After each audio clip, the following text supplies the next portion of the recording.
2022-23లో I'm not yielding sir I'm not yielding sir తర్వాత నా తర్వాత వారే మాట్లాడతారు. ఐఎమ్ నాట్ ఈల్డింగ్ సార్ 2022-23లో ఒక ధాన్యం మొత్తం కొనుగోలు 1,30,00,000 టన్నులకు పెరిగింది అధ్యక్ష.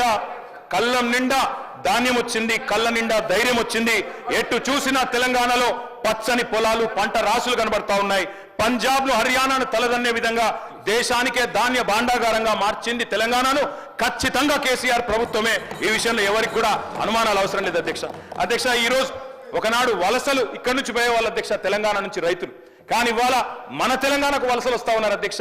ఉత్తరప్రదేశ్ నుంచి, జార్ఖండ్ నుంచి, ఒరిస్సా నుంచి, బీహార్ నుంచి పక్క రాష్ట్రాల కూలీలు మన రాష్ట్రానికి వస్తున్న మాట వాస్తవం కాదా అధ్యక్ష? పత్తి చేనులలో పత్తేరుతున్న మాట వాస్తవం కాదా? ఇవాళ వలసలు వాపసైనాయి, పల్లెలు కలకల్లాడుతున్నాయి. అదేవిధంగా పాత ఇల్లులు సదురుకున్నారు, కొత్త ఇల్లులు కట్టుకుంటా ఉన్నారు. ఇవన్నీ కూడా ఖచ్చితంగా తెలంగాణలో వ్యవసాయం పండుగగా మారిందని చెప్పడానికి ఒక సంకేతం అధ్యక్ష. ఒక్కొక్క ఊళ్ళే బొడ్రాయి పండుగ చేస్తే లక్షలు ఖర్చు పెట్టి చేస్తా ఉన్నారు అధ్యక్ష. ఎందుకంటే వ్యవసాయం బాగైంది, సాగు బాగైంది, రైతు బాగైంది. మేము